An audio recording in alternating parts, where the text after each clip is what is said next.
সোমবার মুখ্যমন্ত্রী মমতা বন্দ্যোপাধ্যায় কপিলমুনি আশ্রমের পর্যবেক্ষণে গিয়েছিলেন। গঙ্গাসাগর মেলার প্রস্তুতি খতিয়ে দেখেন তিনি। তারপর সংবাদ মাধ্যমের মুখোমুখি হন মুখ্যমন্ত্রী। তিনি বলেন, আগামী 2-3 বছরের মধ্যে মুড়িগঙ্গার ওপর ব্রিজ তৈরি হয়ে যাবে। তারপর ব্রিজের ওপর দিয়ে গঙ্গাসাগর যাতায়াত করা যাবে।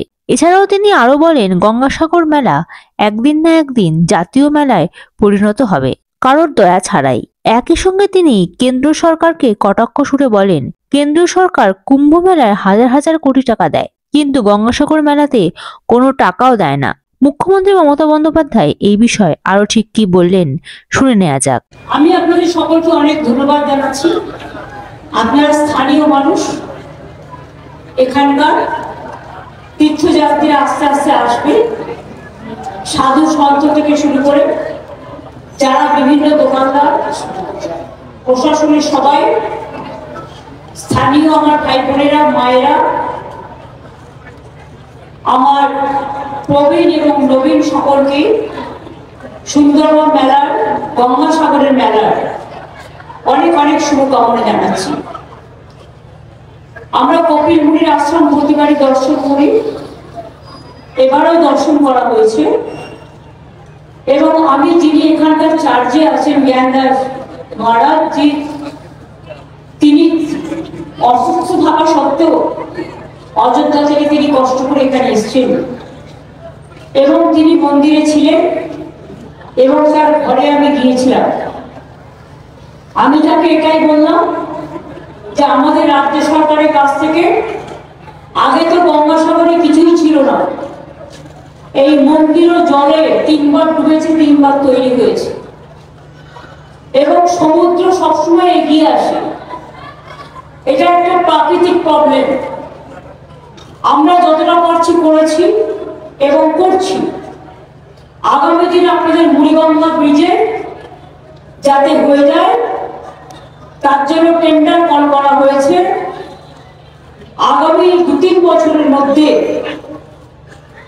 অনেকটাই কাজ হয়ে যাবে। আমরা 1,500 কোটি টাকা এর জন্য দিয়েছি। ফলে আগামী 2-3 বছর পর থেকে মানুষ হয়তো মুড়িগঙ্গা ব্রিজ পার হয়ে আসতে পারবে, জলে আসার কষ্ট পাবেন না। গঙ্গাসাগর খুব কষ্টকর তীর্থ, কারণ প্রত্যেককে জল পেরিয়ে আসতে হয়।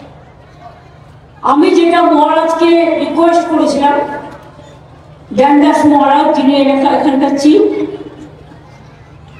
যে এখানে যা ইনকাম হয়, ওদের ইনকাম মানে কি, যেটা হচ্ছে ডোনেশন বা ধরুন অনেকে চাঁদা দেয় কপিলমুনি আশ্রমে সারা বছরে, গঙ্গাসাগর মেলার সময় ওদের একটা কোটি কোটি মানুষ, 1 কোটির উপর মানুষ আসে, প্রচুর টাকা ওদের জমাও পড়ে। সেই টাকাটা ওরা অযোধ্যায় নিয়ে চলে যায়, কারণ সেখানে ওদের একটা মন্দির আছে। আমি বলেছি যে আপনারা এবারের টাকা থেকে 25% টাকা দিয়ে, যাতে এই মন্দিরটা ডুবে না যায় জলে, আপনারা ওই জায়গাটা কমপ্লিট করবেন এবং তাতে গুরুদাসজি মহারাজ তিনি হ্যাঁ বলেছেন আপ জো বলেঙ্গে হাম করেঙ্গে, আর ওনাদের সামনেই বলেছেন। সুতরাং আমি, তারা যদি এটা করে দেন আর আমরা যদি মুড়িগঙ্গাটা করে দিতে পারি, আগামী দিন কারো দয়ায় নয়, গঙ্গাসাগর মেলা একদিন না একদিন জাতীয় মেলা হবে, এটা আমি বিশ্বাস করি। কুম্ভ মেলায় হাজার হাজার কোটি টাকা দিয়ে সাহায্য করেন কেন্দ্রীয় সরকার, কিন্তু গঙ্গাসাগরের দিকেও তাতেও দেখেন না। কিন্তু গঙ্গাসাগরের একদিকে সুন্দরবন, সুন্দরিনী, একদিকে অরণ্য, একদিকে সমুদ্র, একদিকে মন্দির, আর একদিকে পুণ্যার্থী, এই বিরাজমান জিনিস। এটা সাগরের পাশে, মানে সাগরের মধ্যেই প্রায়। আর কুম্ভ মেলা যেটা হয়, 3টে নদীর একটা মিলনস্থল, পাহাড় আছে, মানে একটা বডি, একটা শুকনো জায়গা আছে, মানে জাস্ট ল্যান্ড, প্লেন ল্যান্ড। সেখানে আমাদের যেমন ত্রিবেণী আছে হুগলিতে, আপনারা জানেন, সেই রকম এই জায়গাটায় হয়।